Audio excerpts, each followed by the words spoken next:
What's up guys, it's Shahid Ahmed again come back with another vlog video. So guys, right now আমি আছি কিন্তু সুন্দরবনের ভিতরে আর আজকের এই ব্লগটা একটু স্পেশাল হতে চলেছে। সচরাচর কিন্তু এইভাবে কেউ ব্লগ করে না। আর আমি আজকে মংলা থেকে যাচ্ছি সুন্দরবন হয়ে গভীর সমুদ্র বন্দরে। আর আজকের এই ভিডিওতে আমার এক্সপেরিয়েন্সটা কিন্তু আপনাদের সাথে সম্পূর্ণ শেয়ার করব। আর আমার পাশে এটা দেখতে পাচ্ছেন কিন্তু এগুলো সব সুন্দরবন।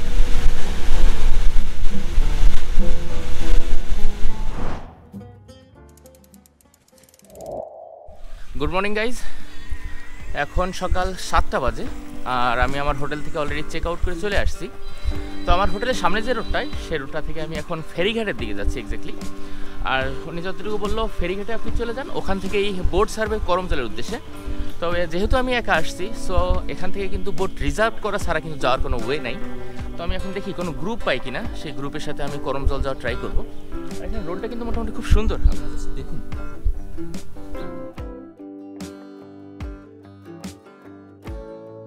সুন্দরবন ভ্রমণের জন্য আমি গতকালই খুলনা থেকে মংলায় চলে এসেছিলাম। খুবই সস্তার একটা হোটেলে রাত কাটানোর পরে সকাল সকাল বের হয়ে জানতে পারি সুন্দরবন ভ্রমণে 3 মাসের জন্য নিষেধাজ্ঞা দেওয়া হয়েছে। মনের ভিতরে নানা ধরনের প্রশ্নের ভিড় জমতে থাকলো। তাহলে কি আমার সুন্দরবন ভ্রমণ করা হবে না? ভাবতে ভাবতেই আমি খেয়াঘাটে চলে আসি। খেয়াঘাটে এসে আমি নতুন এক অভিজ্ঞতার সম্মুখীন হলাম।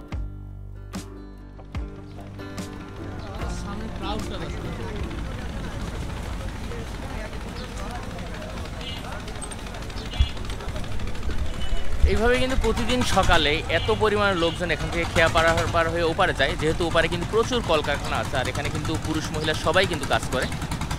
একেবারে এত দক্ষিণের জনপদে যেহেতু মোংলা পোর্ট এখানে আছে, যার কারণে কিন্তু এইভাবে সবাই কাজে যায় প্রতিদিন সকালেই। আর এখানেই কিন্তু ঘূর্ণিঝড় রেমালের সময় যে একটা খেয়ার ট্রলার ডুবে গেছিলো প্রায় 80 জন যাত্রী সহ, সেটা কিন্তু এই খেয়াঘাটেই। আর আপনারা দেখুন কী পরিমাণ ট্রলার যাচ্ছে ওপারে ধুয়ে আবার চলে আসছে কিন্তু আর এপারে কিন্তু সবাই সিরিয়ালে দাঁড়িয়ে আছে।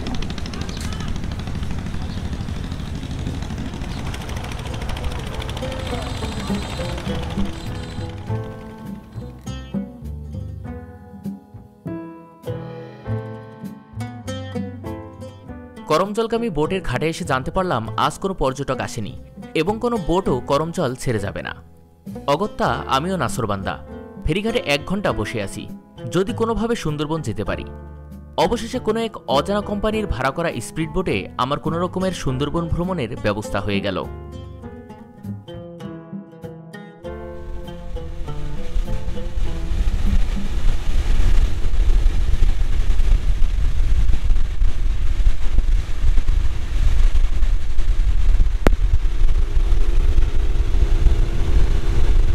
ফাইনালি আমরা সুন্দরবন যাচ্ছি আর এবারের জার্নি হচ্ছে সম্পূর্ণ আলাদা। প্রথমে ভাবছিলাম ট্রলারে যাব কোনো একটা গ্রুপের সাথে, বাট লাগ দেখুন আমি যাচ্ছি এখন স্পিড বোটে এবং এক বড় ভাই আমাকে কিন্তু খুবই যত্নের সহিত অর্থাৎ ভালোবেসে কিন্তু নিয়ে আসছে যে আপনি যেহেতু এখনও যেতে পারতেছেন না তো চলেন আমার সাথে, আমি একটু ঘুরিয়ে নিয়ে আসি আপনাকে। যদিও সে কোনো একটা কাজে যাচ্ছে অর্থাৎ তাদের মাল নিয়ে যাচ্ছে ছিপে, যার কারণে কিন্তু একবারে কিন্তু আমি 2 সুবিধা পাচ্ছি, আমি সুন্দরবনও দেখতে পাচ্ছি, সেই সাথে কিন্তু আমি গভীর সমুদ্রে যাওয়ার সুযোগও পাচ্ছি। আর এই সাইডে দেখুন সব লাইটের জাহাজ।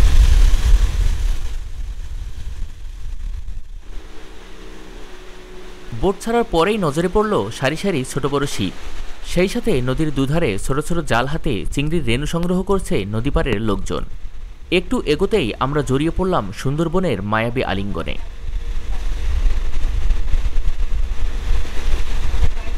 কিন্তু আমরা সুন্দরবনের এরিয়াতে চলে আসছি আর এই যে খালটা এদিকে চলে গেছে, এখান থেকে কিন্তু সুন্দরবন শুরু হয়েছে। আর আমার সামনে যে এরিয়াটা দেখতেছেন এটা কিন্তু সুন্দরবন।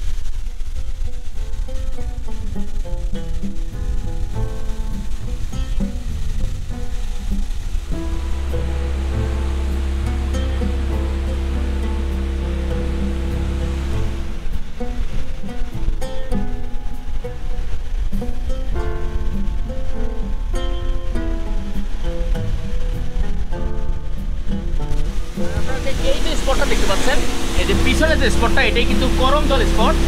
তো আমরা আসার পরে খুবই শর্ট টাইমে, হয়তো বা জাহাজে আসলে 15 থেকে 20 মিনিট টাইম লাগবে আর আমাদের স্পিড বোটে সর্বোচ্চ 7 থেকে 8 মিনিট টাইম লাগবে। তবে এখানে একজন টুরিস্টও নেই, আর যেহেতু সুন্দরবন ভ্রমণ 3 মাসের জন্য নিষিদ্ধ সো এখানে টুরিস্ট নেই মানে নেই। আর কোনো জাহাজও কিন্তু ছেড়ে আসেনি আর এখানে কোনো টুরিস্টও দেখতে পাইনি। তো আমরা এখন কিন্তু করমজল ছেড়ে আরও সামনে এগিয়ে যাচ্ছি। দাদা আমরা কত দূর পর্যন্ত যাবো? হারবাড়িয়া কি ছেড়ে যাবো না? জলমনি। তো আমরা একেবারে এখান থেকে জলমনি চলে যাবো। তবে সুন্দরবন দেখতে দেখতে যাচ্ছি, খুবই ভালো লাগতেছে। আর এই সাইড এগুলো কিন্তু গোলপাতা, সব গোলপাতার গাছ।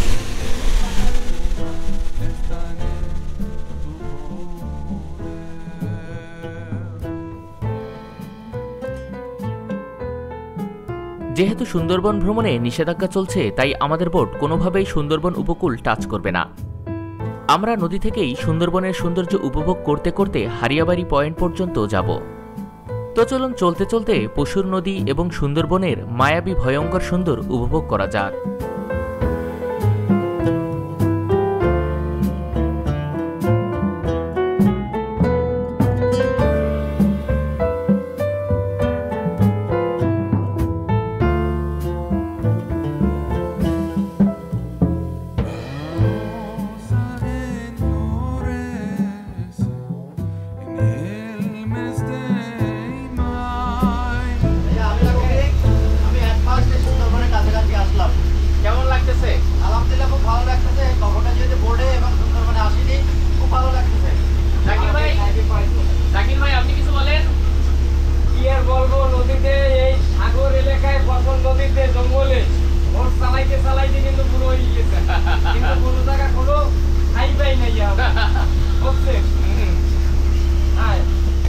সোজা কিন্তু প্রচুর মাদার ভেসেল দেখা যাচ্ছে। আমি এখান থেকে 4-5টা মাদার ভেসেল দেখতে পাচ্ছি।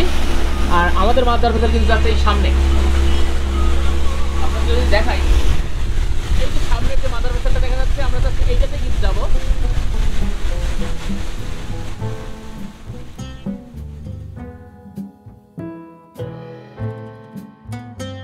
প্রায় 1 ঘন্টা পরে আমরা আমাদের কাঙ্ক্ষিত গন্তব্যে পৌঁছে যাই। হারিয়াবাড়ি পয়েন্টের এইখানে এসে আমি অবাক হয়ে গেলাম। আমি আমার জীবনে ছোট বড় অনেক জাহাজ দেখেছি, কিন্তু বিদেশগামী মাদার ভেসেল এতটা বড় হয় তা আমার চিন্তায়ও ছিল না। মনে মনে ভাবলাম সুন্দরবন হয়তো ভালোভাবে দেখা হলো না, তবে এই সুযোগে এমন অভিজ্ঞতা নিতে পারবো তা কিছুক্ষণ আগেও বুঝতে পারিনি। ফাইনালি আমরা মাদার ভেসেলের সাথে কিন্তু এই যে এখানে আরও 2টা বোট আছে, তার সাথে কিন্তু আমরা অলরেডি বেঁধে ফেলছি। আর এইটা হলো মাদার ভেসেল। তো আমরা আছি এখন পশুর নদীর ভিতরে। আর আমার দুই পাশে, অর্থাৎ নদীর দুই ধারেই কিন্তু সুন্দরবন। আর পশুর অফিস কোন জায়গায়? এটা ওই সামনে। ও, পশুর অফিসটা এই যে সামনে। আর এই পাশে একটা অনেক দূরে একটা টাওয়ার দেখা যাচ্ছে, ওইটা কিন্তু হারবাড়িয়া পয়েন্ট। আর এই পাশে সামনেও কিন্তু অনেকগুলো মাদার ভেসেল আছে। আর আমাদের যে মাদার ভেসেলে আমরা আসছি সেটা কিন্তু জাস্ট আমার পিছনে, অনেক বড়। না দেখলে বোঝা যাবে না যে মাদার ভেসেল আসলে এত বড় হয়, হয়তো আমার কল্পনায়ও ছিল না। আর কত উঁচু, এখান থেকে মনে হয় 4তলা 5তলা সমান উঁচু। আর তার উপরে তো আরও আছে, অর্থাৎ শুধু বোটের বডিটাই এত উঁচু। আর মোটামুটি এই সাইডে কিন্তু অনেকগুলো লাইটার জাহাজ আছে, যেগুলো মোটামুটি মাল খালাস করে এখান থেকে আবার মংলা পোর্টে চলে যাবে। তো আমরা কিছুক্ষণ কাজ শেষ করে, অর্থাৎ আমাদের এই বোটটা যে মালটা নিয়ে আসছে সেই মালটা কিন্তু অলরেডি জাহাজে উঠে গেছে। আর আমাদের ওই যে ভাই আসছে মূলত মালটা নিয়ে, সেও জাহাজে গেছে। ওনাদের কাজ শেষ করে ওনারা আবার নেমে আসবে, তখন কিন্তু আমরা আবার ব্যাক করব। তো আলাদা একটা এক্সপিরিয়েন্স, এরকম এক্সপিরিয়েন্স সচরাচর হয় না, বা এরকম সুযোগও সবসময় হয় না। হয়তো বা আমার কপালে ছিল, আর জাকির ভাই নিয়ে আসবে মনে করছে, সে নিয়ে আসছে। তো যাই হোক, এই পর্যন্তই ছিল, তারপরে আমরা আবার ব্যাক করব।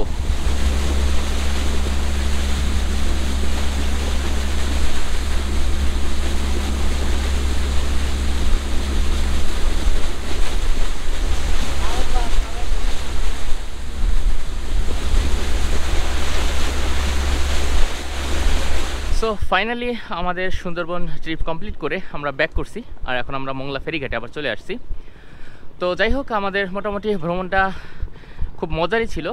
এই রুটে সচরাচর কেউ ট্যুরে যায় না, সবাই কিন্তু করমজল পর্যন্ত যেয়ে ব্যাক করে আসে। তো যাই হোক, এখন আমরা এখান থেকে একেবারে চলে যাব খুলনা, এবং ওখান থেকে আমি পিরোজপুর চলে যাব। সো ভিডিওটা এখানে শেষ করতে হচ্ছে, আবার দেখা হবে নতুন কোনো ভিডিওতে। সে পর্যন্ত সবাই ভালো থাকবেন, সুস্থ থাকবেন। আর আপনাদের কাছে একটাই রিকোয়েস্ট, অবশ্যই আমার চ্যানেলটা সাবস্ক্রাইব করবেন। সো আজকের জন্য আল্লাহ হাফেজ।